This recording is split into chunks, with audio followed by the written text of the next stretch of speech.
Manish Gunwani is with us, CIO at Bandhan Asset Management Company. Manish, good morning. Good to have you with us here. Thank you very much for your time. So from here out, Manish, what are the themes most likely to play out? Because the market, of course, believes that elections, of course, are going to be a big one, but very comfortable with the idea that there will be political continuity, etc. So you've got to think ahead.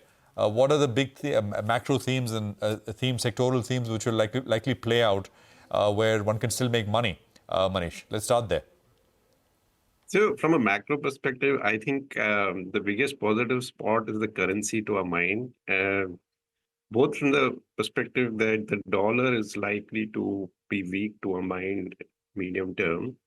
And the fact, probably more convincing, is the India side, where we're seeing almost a once in a generation shift from current account deficit to a structural neutral current account. So that way, I think for us, one of the big macro themes is the relative strength of Indian currency versus its history, which to our mind can attract a lot of foreign capital. That's on the macro side. On the micro side, we continue to remain broadly positive on the themes we've liked during the last 1 year, which is namely power capex, auto, and pharma. I think these are the three themes, also real estate.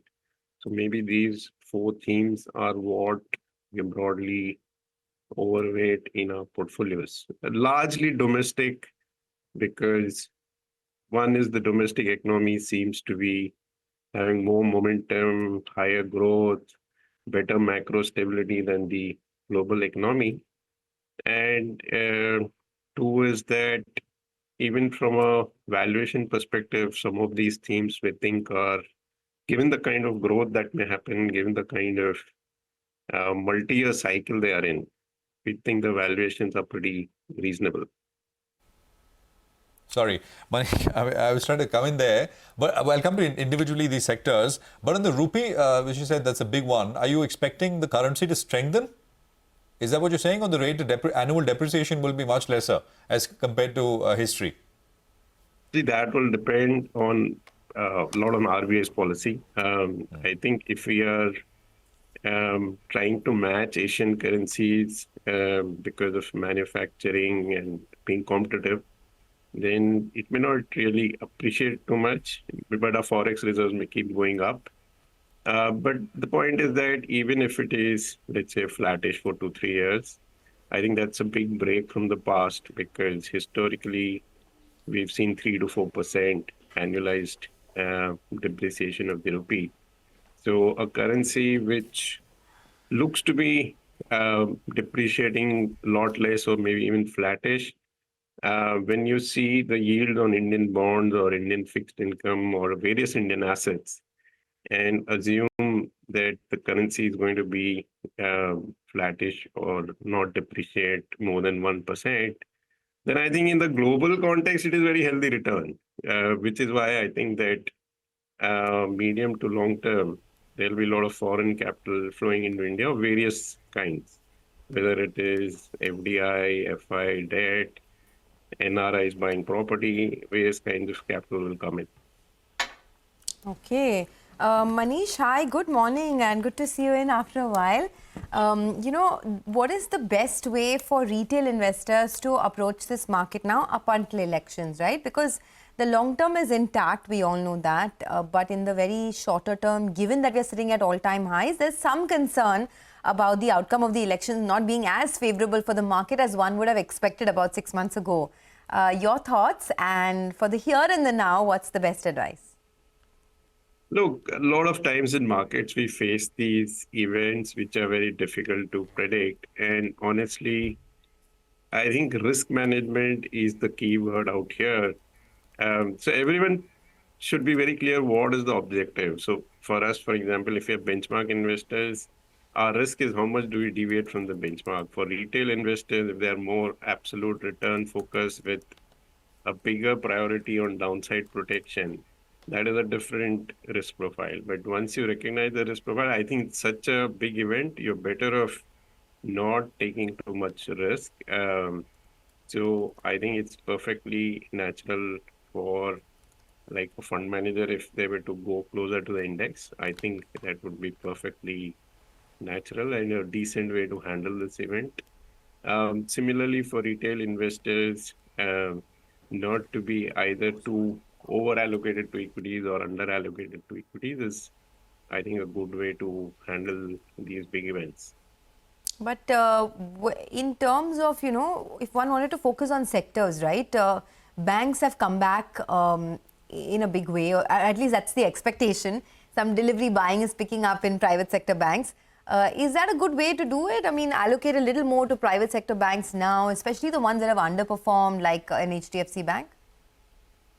The banks, I think, are a decent risk reward. But I do think that they are not going to be the leaders of the bull run because A, they're too big, right? I mean, some of them have market caps of 100 billion, 150 billion, whatever.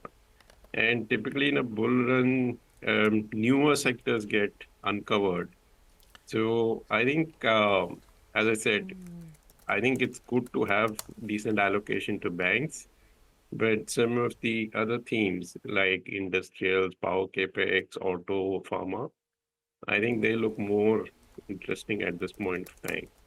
All right. Hi, Manish. Good morning. You know, since you mentioned autos, I recall you were bullish, I think, on two parts of autos, PVs and two-wheelers. They played out well.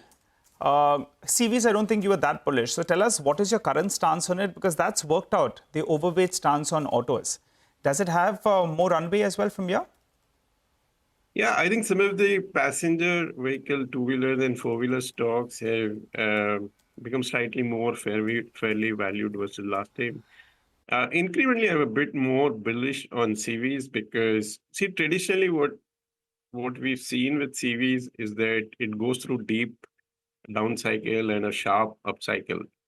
But the sustained momentum in the economy today could mean that the last 1 to 2 years of consolidation we've seen in CV volumes, unless we see a bit kind of global recession or big unexpected shock, we might see the CV cycle bottom out at these flattish volumes.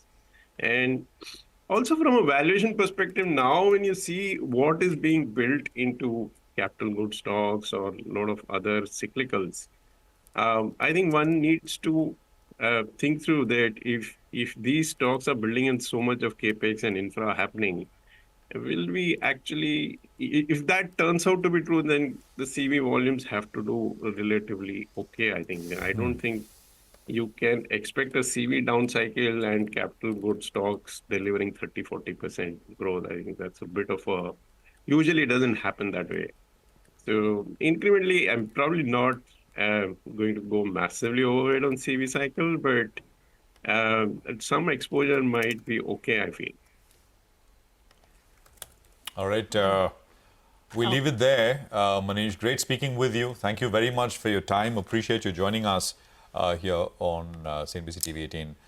Thank you for joining us. Well.